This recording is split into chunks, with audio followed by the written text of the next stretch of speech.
মাননীয় স্পিকার, আপনাকে ধন্যবাদ। আমার বক্তব্যের হায়াত কতটুকু হবে? আপনাকে সময় দেই। আপনাদের বিরোধী দল থেকে ইতিমধ্যে 56 মিনিট বলেছেন।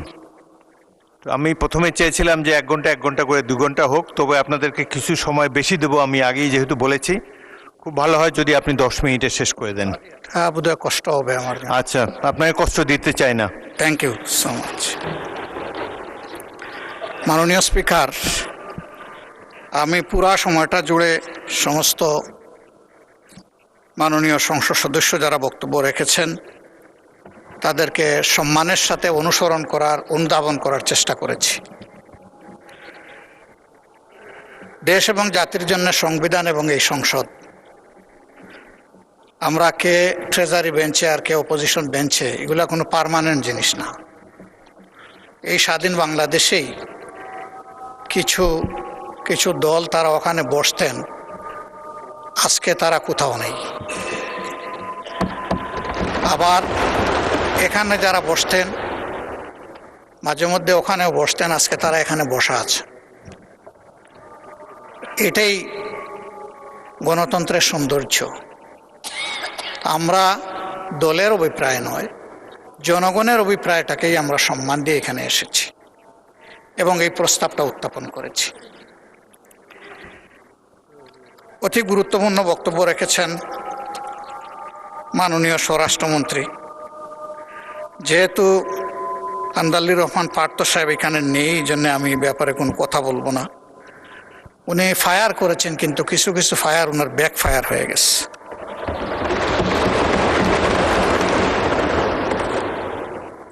জনাব সালাউদ্দিন আহমদ সাহেব অত্যন্ত বিজ্ঞ লোক। আমি যতদূর জানি তিনি আইনের ছাত্র ছিলেন। আর আমরা ফেসিবাদের আমলে দফায় দফায় সেই আইনের নামেই আমরা ফেসিবাদের ভিকটিম হয়েছি। ওনার পজিশন একজন জ্ঞানী মানুষ হিসাবে, আর আমাদের পজিশন একজন বুক্তা হিসাবে।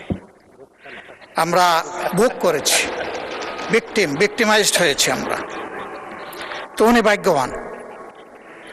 না, আপনিও আরো বড় ভিকটিম হয়েছেন, এটাও আমি স্বীকার করি। আমি সবসময় স্বীকার করি যার যেখানে যে অবদান। তিনি 73 সালের পরে অর্ডার যে আইন নয় সেইটার উল্লেখ করেছেন, কিন্তু এরপরে বহু অর্ডারও, বহু অধ্যাদেশ, বহু আদেশ আইনের রূপ নিয়েছে। আজকে যদি সেই সমস্ত সম্মানিত ব্যক্তিদের সম্পর্কে কথা বলি, তারা আজকে দুনিয়ায় নেই। অনেককেই আমরা অন্তর থেকে গভীরভাবে শ্রদ্ধা করি, তাদের প্রতি অশ্রদ্ধা হবে। আমি সেই জায়গায় ফিরে যেতে চাই না। আবারও বলবো, সংবিধান এবং আইন মানুষের জন্য, আইন কিংবা সংবিধানের জন্য জনগণ নয়। এই জিনিসটা আমরা খেয়াল রাখলে ভালো হতো। ব্যক্তিগতভাবে আমি বিশ্বাস করি যে এখানে যারা এসেছেন তারা জনগণের মধ্যে অতি শ্রদ্ধার পাত্র। কাজেই কাউকে হিট করে কথা বলাটা আমি কখনো সমীচীন মনে করি না, আমি সেদিকে যাব না। আমাদের জনাব সালাউদ্দিন আহমদ সাহেব বলেছেন যে আদেশটা দেওয়া হয়েছে, এটা একটা অন্তহীন প্রতারণা করা হয়েছে। কে করেছে? ইন্টারিম গভর্নমেন্ট এবং প্রেসিডেন্ট মিলে করেছেন। তো এইটা তো জুলাইয়ের 13 তারিখ হয়েছে, নভেম্বরের 13 তারিখ হয়েছে, আর ভোট হয়েছে 26 সালের 12 ফেব্রুয়ারি। দীর্ঘ সময় মাঝখানে ছিল।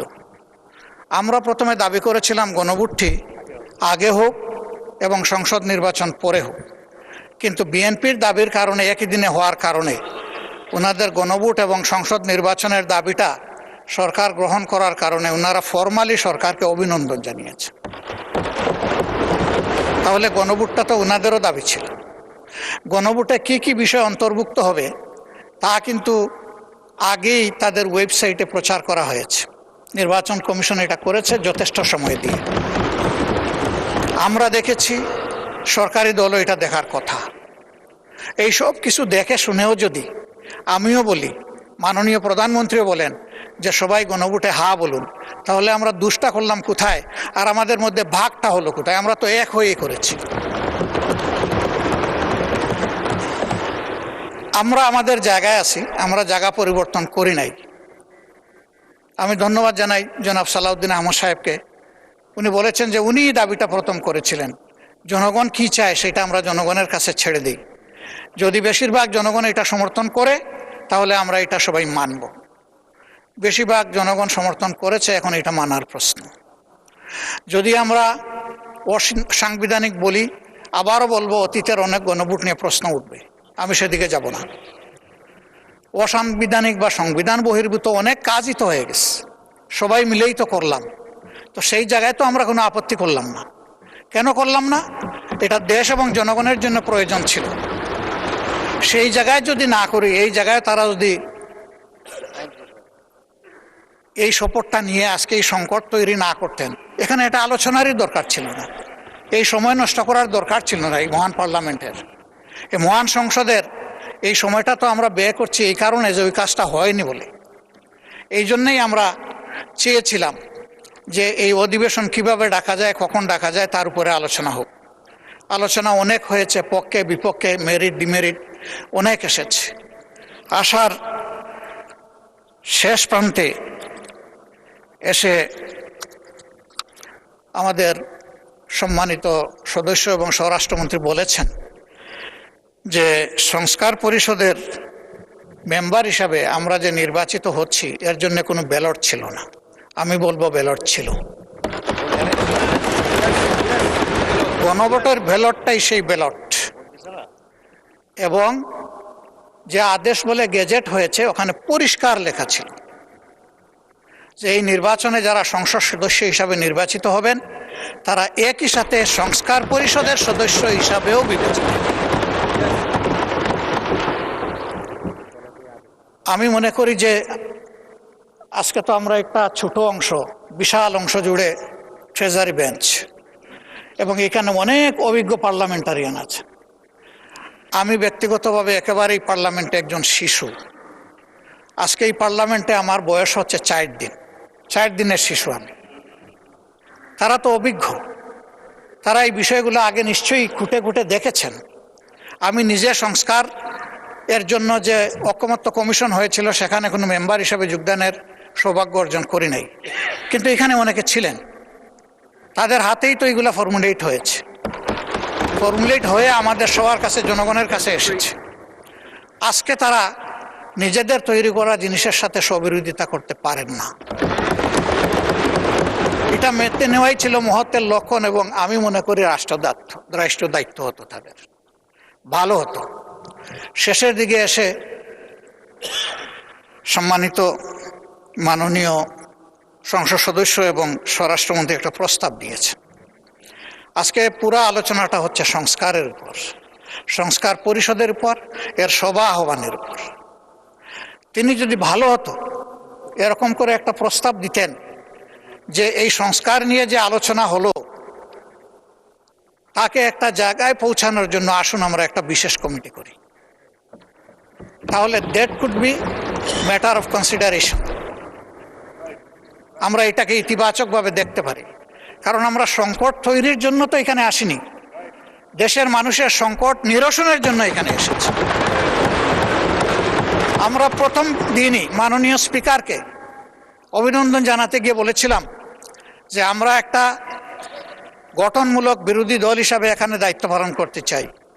বিরোধিতার খাতিরে কোনো বিরোধিতা নয়, বরঞ্চ যেখানে প্রয়োজন সহযোগিতা আর জাতির অধিকার সংরক্ষণের প্রয়োজনে বিরোধিতা। আমরা আমাদের পজিশনে এখনো আছি। আমরা সরকারি দলকে আন্তরিকভাবে আহ্বান জানাবো যে আসুন, জনগণের বৃহত্তর রায়, যে রায়টা জনগণ দিয়েছে, কত পার্সেন্ট আমি এটাতে আর যাচ্ছি না বারবার, জনগণ গণভোটকে গ্রহণ করে নিয়েছে। আমরাও গ্রহণ করার মাধ্যমে জনগণকে সম্মান করি, তাহলে এই সংসদ সম্মানিত হবে ইনশাআল্লাহ। এই জন অভিপ্রায় এর মধ্য দিয়ে প্রতিফলিত হোক আমাদের সমন্বিত উদ্যোগে। এখানে আলাদা আমরা এক লাইনে, ট্রেজারি বেঞ্চ আরেক লাইনে চলতেই থাকলাম, এটার মাধ্যমে সমাধান কিভাবে হবে এটা আমরা সবাই বুঝি। এই জন্য আমরাও সমাধান চাই, কিন্তু আমরা ন্যায্যতার ভিত্তিতে চাই। যে বিষয়ের উপরে আলোচনা হয়েছে সেই বিষয়ের উপরে একটা কমিটি আপনি যদি উত্তম মনে করেন আপনি করে দিতে পারেন, তবে সেখানে আমাদের আহ্বান থাকবে যে দুই দিক থেকেই সমান সংখ্যক সদস্য নিয়ে যেন ওই কমিটি গঠিত হয়। তাইলে আমরা সেখানে আমাদের মতামত সুন্দরভাবে দিতে পারবো। এখানে সংখ্যাগরিষ্ঠতার ভিত্তিতে যদি কোনো কমিটি গঠন হয়, তাহলে এখন যেমন এখানে ডিবেট হচ্ছে, তখনও সেখানে ডিবেট হবে। যে লাউ সেই কদুতেই থেকে যাবে, অন্য কোনো ফল আমরা এখান থেকে আহরণ করতে পারবো না।